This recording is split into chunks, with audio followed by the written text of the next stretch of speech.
quiero darle la más cordial bienvenida al profesor Freddy Quesada. Freddy, es un gusto tenerte por acá después de todo el tiempo que estuviste en cautiverio y que ahora buscas pues nuevos horizontes en Guatemala. Bienvenido. Muchas gracias, Sergio, muy amable por la invitación y pues estoy abierto a establecer las opiniones que yo tengo alrededor de la situación, que fue para lo que solicitaste mi comparecencia. Bueno, en caliente me gustaría preguntarte, vos como afectado directo, porque nunca debiste haber sido afectado por emitir opiniones en redes sociales, sobre todo en Facebook. Yo era y sigo siendo, pues, ¿verdad? Cuando publica algo, yo siempre lo leía. Yo decía, yo no miré, yo no encontré absolutamente ninguna razón para tu encarcelamiento. Al fin y al cabo, como docente, la opinión cuenta y eso te llevó a la cárcel.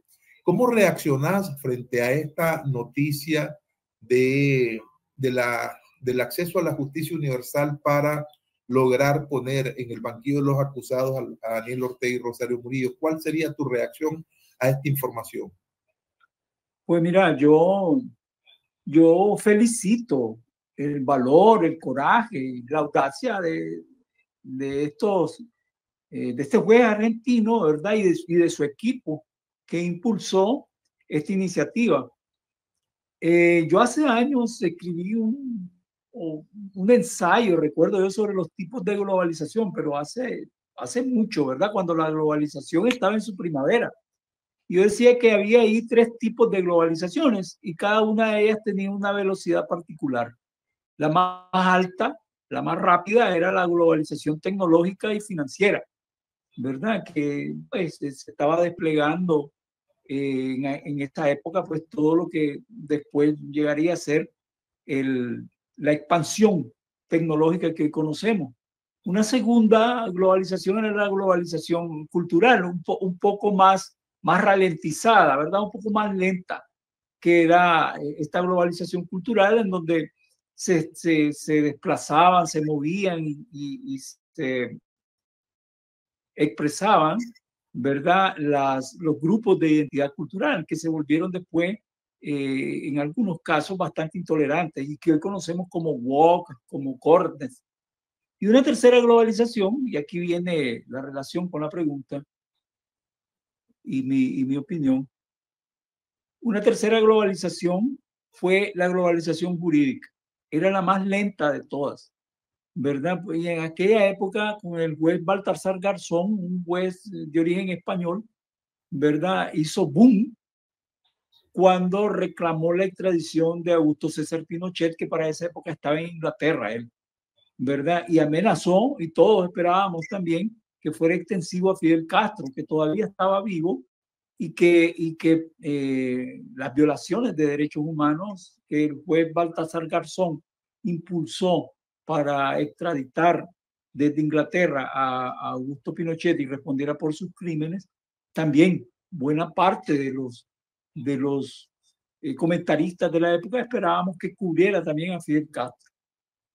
Digo que es la más lenta de las globalizaciones porque después de ese despegue espectacular, la globalización jurídica fue perdiendo velocidad, presencia, dominio y hasta, eh, eh, digamos, impacto escénico. No es sino hasta ahora que los autoritarismos han regresado, ¿verdad? Como una especie de venganza, le llamo yo, contra esta globalización que recibió muchas de estas democracias frágiles que se volvieron autoritarias. Ha regresado la globalización jurídica. Y a mí me parece que este es el caso, pues, de lo que está ocurriendo con Argentina, ¿verdad? Se está retomando otra vez esa globalización jurídica que es bienvenida, ¿verdad? Y que le envía señales a las dictaduras que no son impunes ni que pueden escudarse en las soberanías nacionales para violar los derechos de sus ciudadanos. Entonces, pues, enhorabuena, ¿verdad? Este regreso, porque están regresando. Esto que a lo que estamos asistiendo nosotros son como revanchas y venganzas, ¿verdad? y también regresos sanos, pues, de algunos niveles de globalización, como en este caso el jurídico, que regresa también contra esos autoritarismos que a su vez, ¿verdad?, estaban respondiendo a algunos excesos, en efecto, de la globalización primera, sobre todo de la globalización financiera y tecnológica, que fue la que terminó imponiéndose y que también empezó a desacelerarse, pues, desde hace varios años. Freddy, hay otra información, disculpa que abuse de tu tiempo, pero nos están llegando pues estas informaciones. Y que la policía orteguista, por orden de la dictadura, sacó anoche de su casa de habitación, prácticamente en pijamas, la noche del jueves, al empresario Noel Cross. Fíjate bien, a su mamá Sonia y a otra persona no identificada. Los pusieron a caminar de la guardarraya nicaragüense hacia Costa Rica. Esta familia, conformada por Noel, su mamá Sonia, vivían dentro del complejo del Carmen. Ellos eran dueños de una casa y de esa casa los sacaron porque parece que la pareja de dictadores quiere tener bajo su control todas las casas alrededor de donde ellos viven. Hay que decir que eso mismo, ¿verdad?, es decir, la expropiación de la casa que ocupaba Manuel Espinosa Enríquez, director del canal de televisión Extra Plus y director del noticiero Extravisión, también, pues, ¿verdad?, sufrió confiscación. Hasta ahí sabemos, ¿verdad? En el caso de Manuel, en el caso de Noel Cross, ¿verdad?, es accionista del restaurante Amazonia y de la discoteca Boca Chica. Fíjate bien lo irónico, de la que son clientes los hijos de los dictadores. Pues Noel y su mamá tienen la ciudadanía costarricense. Son parientes de Neville Cross, que es un empresario muy cercano a los Ortega Murillo y que les administraba pues hoteles como la Mansión Teodolinda y moteles, entre otros negocios. Ahora, ¿cómo se dieron cuenta de todo esto? Porque los amigos de Noel Cross, ¿verdad?, llegaron a buscarlo a su casa porque ese día el día siguiente irían a regalar, ¿verdad?, comida a los niños pobres, una actividad que hacían todos los años. Pero como esta vez no apareció, entonces indagaron y se dieron cuenta porque había sucedido esto a Noel Cross y a su señora madre Sonia. De tal manera que va a ser parte, ¿verdad?, de la pregunta que te tengo. Dura de Daniel Ortega y Rosario Murillo han desatado una persecución a todos los ciudadanos. Imagínate este caso de Noel Cross, el caso que te estoy diciendo de Manuel Espinosa, que de una u otra forma son allegados, ¿verdad?, al régimen. Es decir, tener un negocio establecido y que la clientela sea formada por los hijos de la dictadura, pues no deja de tener cierta vinculación. No es directa, pero hay pues una vinculación. Además, eran vecinos del reparto. Y no estamos hablando de condiciones de oposición, no estamos hablando de condiciones de adversarios políticos, ¿verdad? No es esa lo que se le imputa, sino que sencillamente porque vive ahí en el perímetro y había que sacarlo, pues. No está diciendo la nota reflejada ahí por Miguel Mendoza que haya sido una actividad política. Es similar a lo que vos pasó. Bueno, vos emitiste una opinión. Entonces, este aumento de la represión ahora con gente, pues, ¿verdad?, que nada tiene que ver con oposición o con pensamiento, como es tu caso, o con homilía a la cual vos te referiste, ¿qué denota al cierre del año 2024? ¿Por qué la dictadura está haciendo eso? ¿Se siente fuerte? ¿Se siente débil? ¿Cuál es tu lectura de la situación política del año 2024 en Nicaragua, Freddy? Mira, esa es una pregunta que yo la convertí en otra, ¿verdad? Que es parecida, pues, a tu preocupación y que no he visto mucha preocupación alrededor de muchos analistas, pues, tanto nacionales como internacionales. Es la causa de por qué ha durado 6 años esta dictadura. Es decir, ¿por qué tanto tiempo?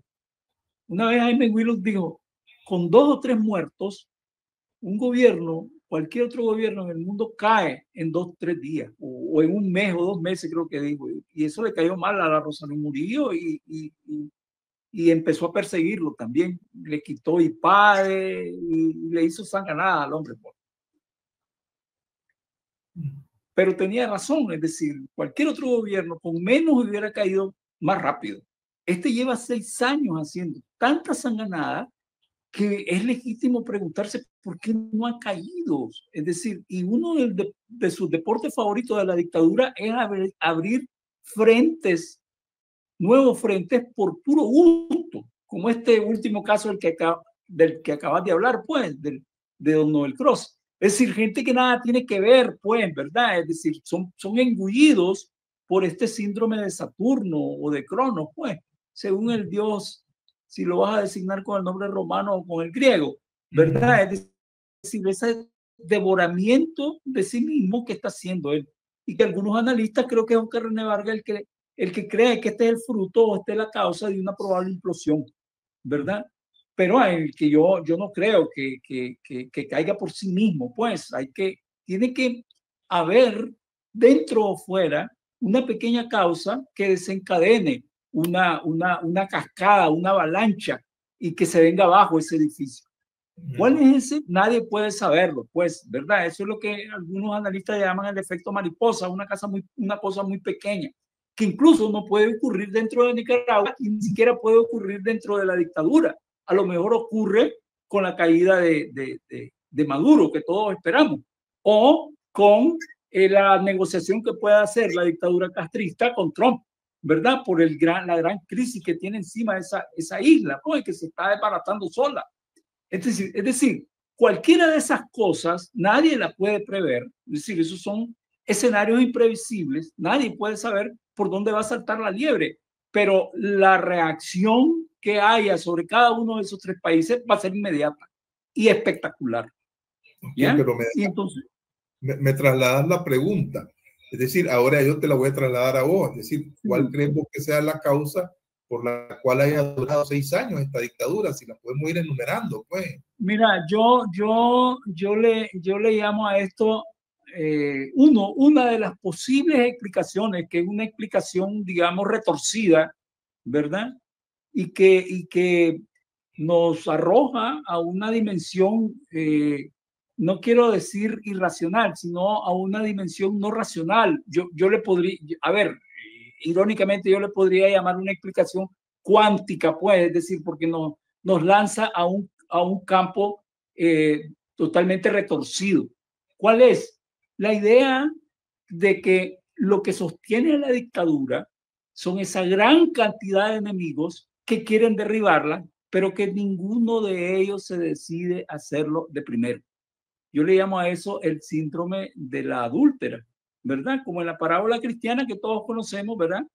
Jesús paró la probable pedrea contra la adúltera, invitando a cada uno de los que la querían lapidar que tirara la primera piedra. Como ninguno lo hizo, salva a la adúltera en la parábola cristiana. Aquí también sucede algo parecido, es decir, es tan grande la cantidad de enemigos que tiene la dictadura desde todo tipo, digamos, para poner el último ejemplo, desde Noel Cross hasta Trump, ¿verdad? Pasando por los perseguidos, nosotros, los perseguidos del ejército, los que se le han desobedecido de manera interna, la oposición radical, etcétera. Pues, es decir, hay un desfile, los grupos étnicos, hay un desfile increíble de enemigos, pero todos esos enemigos parece ser que como ninguno de ellos se decide a desencadenar una acción, ¿cómo llamarle a esto? Espectacular, ¿verdad? Nadie lanza la primera piedra. Y eso es lo que la tiene salvo. ¿Me explico? Quizás ahora con la caída de Maduro, que todo el mundo espera, por ahí pueda venir esa primer pedrada, ¿verdad? Porque la suerte de la dictadura orteguista no está solamente a lo que puede hacer Avilés o lo que puede hacer su consuelo en la policía, sino que son altamente sensibles, como dicen las teorías de dinámica no lineales, a las condiciones iniciales. Es decir, cualquier cosita que pueda suceder ahí los afecta de manera inmediata. Es decir, toda este nerviosismo que tienen todas estas dictaduras por el ascenso de Trump, ¿verdad? Los puede llevar a hacer cometer errores, como el propio Maduro, pues, que anda haciendo una cacería de brujas porque ya él se huele que puede venir ahí una traición. Él anda llamándole caballos de Troya, pues, y los anda persiguiendo. Lo mismo aquí, es decir, si sucede algo espectacular en Venezuela, que es uno de los fenómenos esperables, aquí va a repercutir de manera inmediata. Entonces, ¿por qué no han caído? Pues para regresar a la pregunta que vos me volvés a regresar a mí, que yo te vuelvo a regresar a vos. ¿Por qué no han caído en 6 años esta dictadura?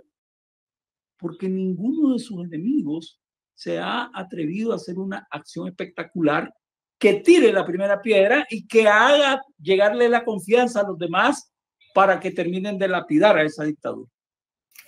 No tengo otra explicación. Lo demás de la otra explicación puede caer en el campo de la magia y de la hechicería, que puede tener alguna pertinencia para algunos analistas, pues, ¿verdad? Pero el peso fundamental que hay alrededor de esa gratuidad y esa alegría con que esta dictadura se gana enemigos por puro gusto, ¿verdad? No es solo un desafío eso, pues, a los enemigos o un desplante, sino que eso es como una locura, pues, como una, ¿cómo llamarle a eso? Como un cáncer que ellos viven del enemigo, me explico, viven de crearse enemigos y eso es lo que los sostiene en una especie de suspensión cuántica, como esos imanes, ¿verdad? Que sostienen a las agujas, ¿verdad? Precisamente porque hay un conjunto de ellos que la mantienen en el aire. A la aguja, creo que eso sucede con el mercurio también, es decir, con la idea de que precisamente el magnetismo sostiene en el aire prácticamente a la dictadura. La dictadura solamente tiene 2 bastiones, ¿verdad? Tiene a la policía y al ejército, nada más, porque incluso al gran capital ya se está peleando con ellos, pues ya está tomando distancia, ya le están empezando a temer, a huir con sus capitales. ¿Quién más le queda? No hay más aliados, ¿verdad? Rusia anda con sus problemas ahí con Ucrania buscando cómo negociar esa salida y China es una potencia tacaña, pues que no le va a regalar nada. ¿Cómo hace? Solo el ejército y la policía, nada más. No hay nadie más. Y sin embargo, ahí están. Explícamelo. Yo podría, mientras te estaba escuchando, ¿verdad? Que podría expresar que en efecto Ortega ha hecho muchos enemigos, pero no son enemigos beligerantes. Me voy a explicar. Por ejemplo, vos no tenés afán de poder, ni yo. Vos sos un profesor universitario, yo soy un periodista. ¿Que hemos sido afectados por el régimen de Daniel Ortega y Rosario Murillo? Sí. ¿Que queremos salir de esa dictadura? Sí. Pero yo en el ámbito periodístico y vos en el ámbito de las ideas, del análisis, pues lo que hacemos en nuestro propio ámbito es esto que estamos haciendo, pues. Especular en términos de ideas, aventurar hipótesis, revisar escenarios, hacer un análisis, pues descomponer en sus partes las cosas. Pero hay quienes tienen vocación de poder que se agrupan pues en organizaciones denominadas opositoras, formalmente hablando.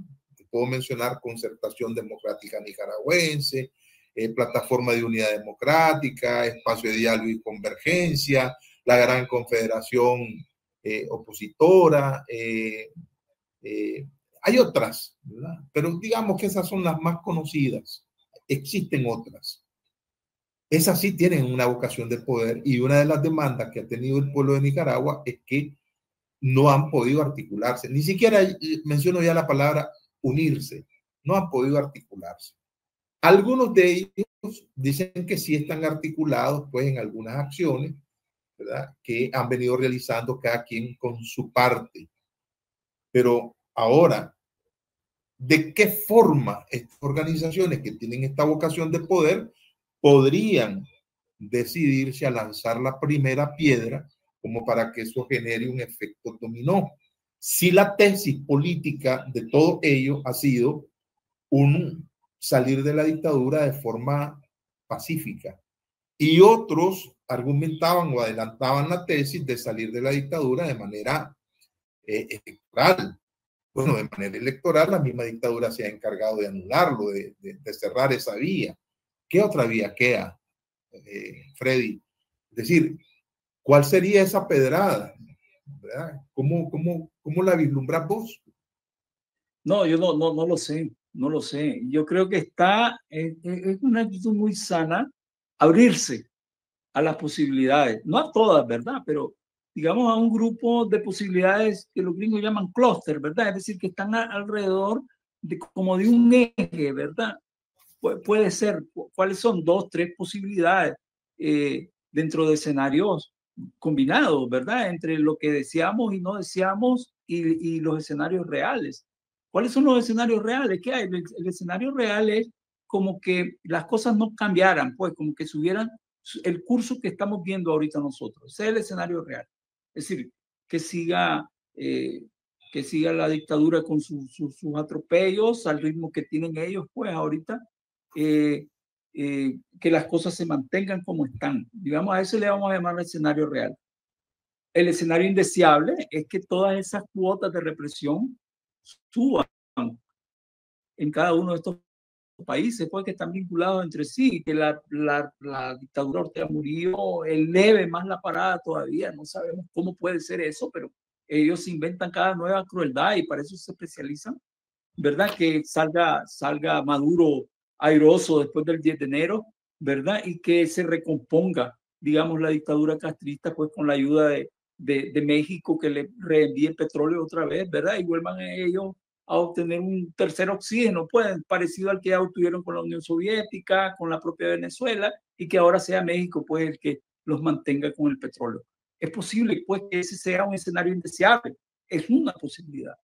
O el deseable, que todos quisiéramos, ¿verdad? Que al 10 de enero no llegue Maduro, que eso repercuta en la dictadura de Ortega Murillo y que preparen maletas para salir y designar, qué sé yo, una asamblea, digamos, o perdón, una junta de gobierno cívico-militar que llame a elecciones a una constituyente, o que en la dictadura castrista, por ejemplo, permitan la entrada ya libre del capitalismo y renegocien con Trump un nuevo escenario político ahí que yo no me imagino cómo puede ser.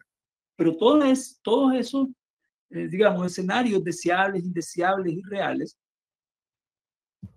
esa pedrada de la que por la que vos me estás preguntando puede ser el fruto de las combinaciones de todo eso. ¿Cuál? Yo no sé.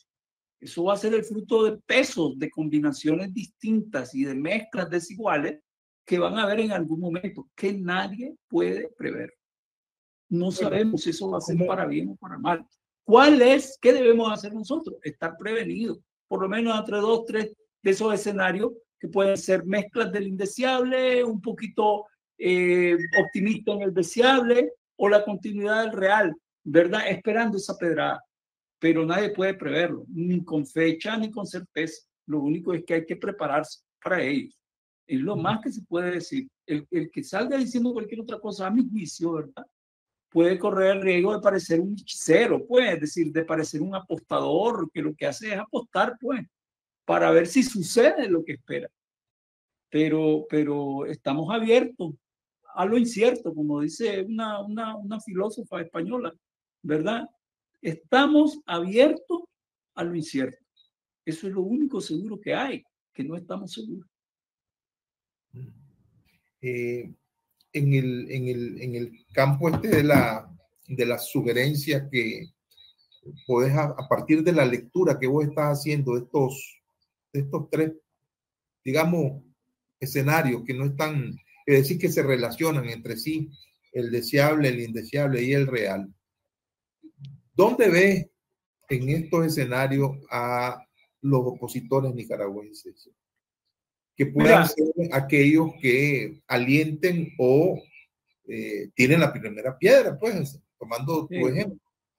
Mira, yo he visto en las redes sobre todo una ilusión, que es la ilusión de creer que la oposición de cualquier país debe ser única, absoluta y homogénea. Eso no ha existido nunca, ni antes, ni después, ni en revoluciones, ni en contrarrevoluciones, ni en situaciones democráticas o autoritarias. Nunca existe una oposición ni homogénea, ni absoluta, ni única. Siempre van a haber tendencias dentro de su seno. ¿Cuáles son? Usualmente tres: la radical, la conservadora y la moderada. Ya, de todo eso lo hemos visto nosotros, pues, como vos sabés, en las redes, ¿verdad? Tenés al tranque de Miami, tenés a los opositores estos, compuestos por estos jóvenes, ¿verdad? Que estuvieron beligerantes en el primer momento en el 2018. Después tenemos a una oposición liderada por los viejos somocistas. Es decir, tenés las divisiones normales. No hay ni que asustarse, ni hay que enojarse o indignarse porque esté fragmentada nuestra oposición. Eso es un fenómeno políticamente normal, ¿ya? Nunca vas a unir a nadie por una consigna al mismo tiempo. Entonces, lo único que vos podés hacer es establecer alianzas, digamos, para tener una mayoría significativa. Y a veces ni siquiera una mayoría significativa, sino una minoría beligerante que empiece a incidir en los sucesos políticos. Que los demás van a seguir llamándote lo que quieran ellos llamarte, va a suceder y eso no lo vas a poder impedir. ¿Me explico? Entonces, pero ahora, ¿qué ha sucedido, digamos, ante ese escenario que es normal?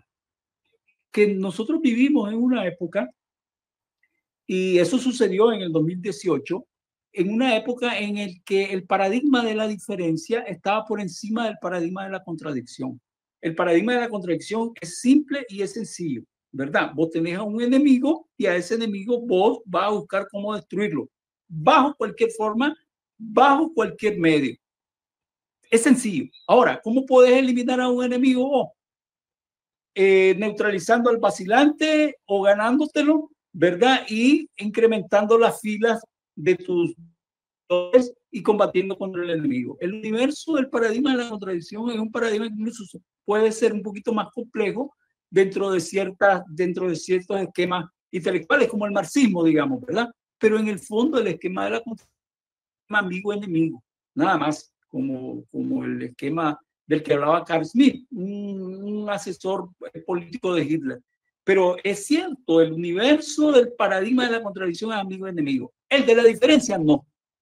En el de la diferencia no hay enemigos. Y eso en política es un veneno, pues un antídoto en la sociedad civil, en sociedades democráticas y estables, donde todos tienen derechos. Me explico, ahí no hay enemigos, solo diferentes.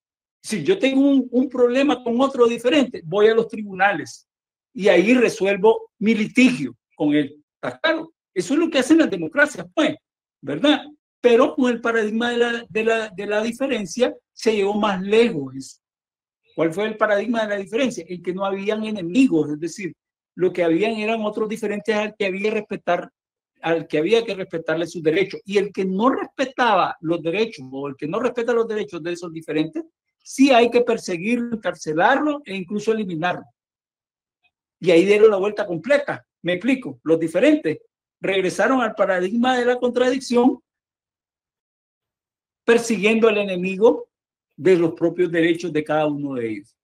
Entonces, ¿qué pasó con el problema de la diferencia, el paradigma de la diferencia en Nicaragua desde el 2018 en adelante? Que para ellos no había enemigo, pero entre ellos el verdadero enemigo era la dictadura que tenían enfrente, ¿verdad? Pero ¿cómo llamarle yo? A ver, esos escrúpulos, esa sensibilidad del paradigma de la diferencia llevó a que entre ellos no se coordinaran ni no aprendieran de las lecciones conspirativas del paradigma de la contradicción, que se buscaran cómo proteger de las persecuciones, ¿verdad? Que conspiraran, que compartimentaran sus organizaciones, que efectuaran golpes de mano contra el enemigo, que se cubrieran y se protegieran dentro de ellos. Dice, toda esa tecnología conspirativa que viene del paradigma de la contradicción, no la aprovecharon, no porque no quisieran, sino porque la rechazaba su paradigma de la diferencia.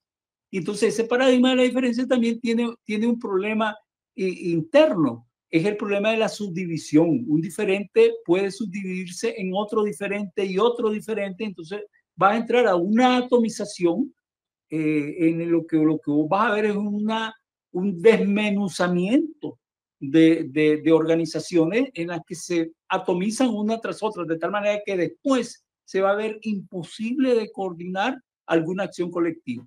Y ese es el fenómeno que nosotros estamos sufriendo. No es exclusivo de los nicaragüenses. Esto sucede en cualquier lugar del mundo. ¿Por qué? Porque el paradigma de la diferencia, ¿verdad? No logró cómo llamarle a eso, pues no logró cómo engarzarse, cómo articular con lo mejor del paradigma de la contradicción, sino que tiró al niño con el agua sucia y la bañera. ¿Me explico? Entonces, eso es lo que nosotros vemos ahora en un montón de grupitos, ¿verdad? Dentro de ese universo clásico, que es el moderado, el conservador y el radical, pero que está tan desmenuzado, digamos, tan atomizado, que se ve casi imposible que puedan realizar alguna acción que les lleve a tirar esa primer pedrada contra la dictadura. Entonces, ¿qué es lo que, digamos, a qué estamos condenados la mayoría de nosotros, vos, yo, cualquier otro? A esperar el desencadenamiento de ese efecto mariposa, de esa pequeña cosita que recomponga todo, ¿verdad? Obviamente que hay que participar y hay que buscar cómo empujarla, pero casi a ciegas, Sergio, casi a ciegas, con ese escenario que tenemos de fragmentación, ¿verdad? Altísima, y con esta cantidad de enemigos que se gana esa dictadura y del cual ninguno de ellos se decide a pegarle la primera pedrada. Vámonos del lado de la dictadura, Freddy. Ellos sí han logrado percibir con mucha claridad estos paradigmas de la diferencia y estos paradigmas de la contradicción. ¿Lo han tenido claro? Sí, mira, no, pero es que ellos lo que hacen es que reparten palos. Ahora, ellos no están librados no del paradigma de la diferencia, sino también de ese paradigma de la contradicción que se desmenuza. Ellos también sufren lo que sufre del otro lado del espejo de Alicia. ¿Me explico? Es decir, del otro lado del espejo de Alicia, donde están ocurriendo locuras, surrealismo, esas fragmentaciones continuas que hay en el exilio, etcétera, también del otro lado, del espejo de la dictadura también existe, y esos son los fraccionamientos que hay, las persecuciones que hay entre ellos, a los abogados, a los jueces que echan presos. Ahí con nosotros en la celda en la que yo estaba en la galería había un montón de abogados y de jueces presos, de ellos, que a su vez algunos de ellos nos habían echado presos a nosotros. ¿Comprenden? Es decir, también ellos sufren esa, ¿cómo llamarle a eso? Como ese proceso enfermizo, digamos, de dividirse a sí mismo. Entonces, ¿qué es lo que tenemos a un lado y al otro lado del espejo? Tener fraccionamientos alucinantes del lado de la oposición y del lado del gobierno. Se ve más en el gobierno porque ellos cuentan con el poder, cuentan con las armas, y entonces el escándalo es cuando vos ves que uno de ellos mismos está preso, ¿verdad? Es decir, que persiguen a uno, que a Humberto Ortega lo castigan con casa por cárcel, que al otro que fue que ocupó un gran cargo dentro de ellos, lo tienen castigado, lo persiguen y lo secuestran. Eso es más espectacular en ellos porque ellos son los que tienen el poder, pero están sufriendo también ese fraccionamiento continuo. De tal manera que lo que tenemos nosotros es que estamos navegando en un archipiélago tanto de diferencias como de contradicciones. Y navegamos de un islote al otro, a veces a nado puro, ¿verdad? Es decir, para el que quiere orientarse, pues, y estar claro, nunca debe perder de vista que solamente hay un enemigo del que hay que deshacerse, de todos los modos posibles, que es la dictadura de Ortega y Murillo. Que haya diferencias en la oposición, digamos, entre los radicales, los conservadores y los moderados, es natural. Deje que eso camine no lo censuren, no lo repriman, y lo que hay que buscar es una inteligencia política de cómo armar una especie de minoría beligerante o mayoría significativa que empuje el carro hacia el derrocamiento de la dictadura. Eso es, digamos, estoy hablando con realidades, ¿verdad? No estoy hablando de sueños, de ilusiones, de unidades abstractas y metafísicas, nada de eso. Estoy hablando con realidades. Todas estas son realidades. Y la realidad es que estamos en medio de ese archipiélago. A tu juicio, los grupos opositores hacen esta lectura de esta situación. No lo creo.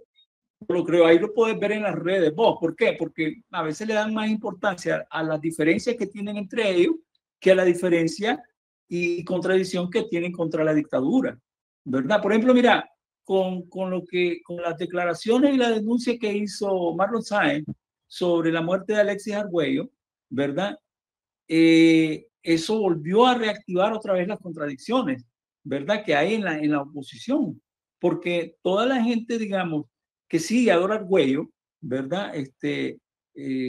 Con las declaraciones del chino Enoch, como se remoralizaron, es decir, obtuvieron un segundo aire de legitimidad para sus exigencias. ¿Me explico? ¿Por qué? Porque el chino Enoch les está dando la razón de lo que ellos siempre han venido exigiendo como justicia y señalando. Y es cierto, ¿verdad? Nadie dice que no. Pero el problema es usar eso para seguir dividiendo y seguir atacando al otro bloque de la oposición. Eso es precisamente lo que hace perder de vista que el problema no es la diferencia que hay entre uno y otro, que hay que reconocer como natural, sino contra la dictadura.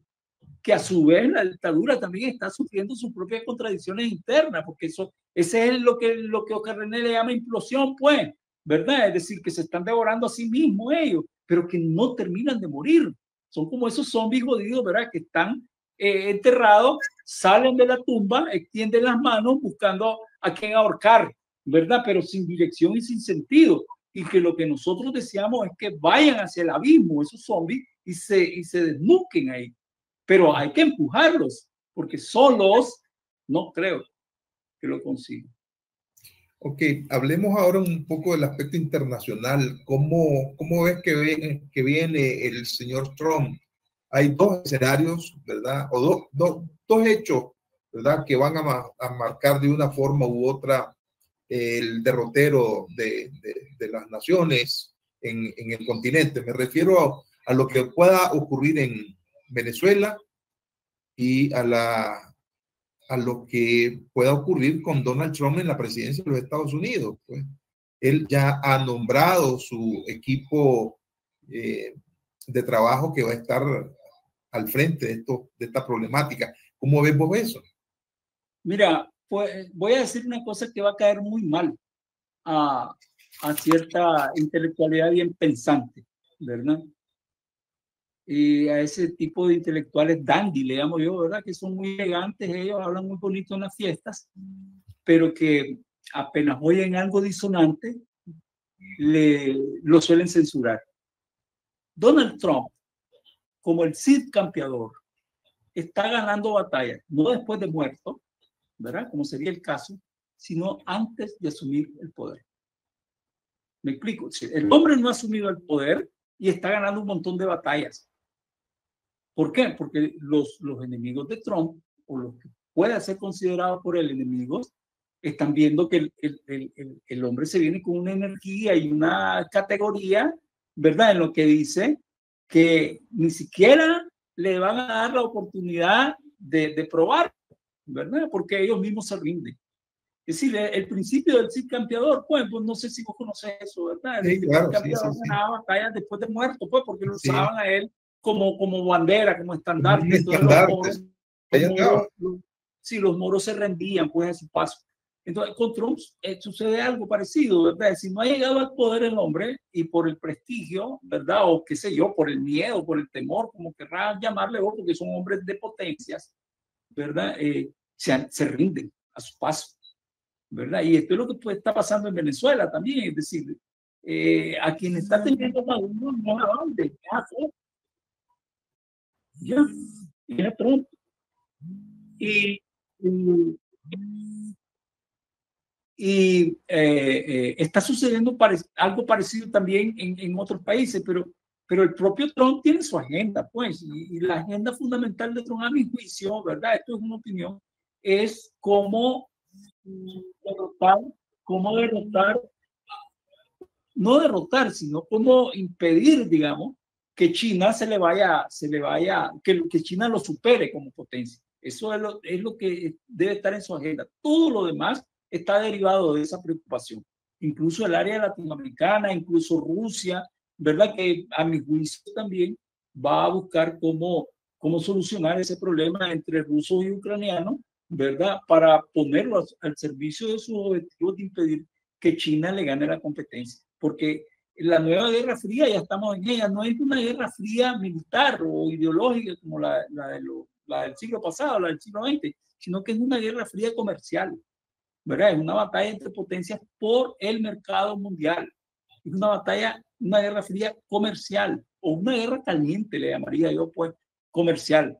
Todavía no llega a las manos, pues, las dos potencias, ¿verdad? Obviamente que están utilizando, como siempre hacen las potencias, países terceros y pequeños y débiles protegidos por ellos para, para, eh, para enfrentarse, pues, y para ganarse o arrancarse puntos o ganar ventaja uno sobre otro. Hace 2 semanas hubo un encuentro bajo la figura de los países que integran el ALBA de la Troika. Ahí estuvo el presidente de Cuba, ahí estuvo el dictador de Nicaragua y ahí estuvo como anfitrión Maduro.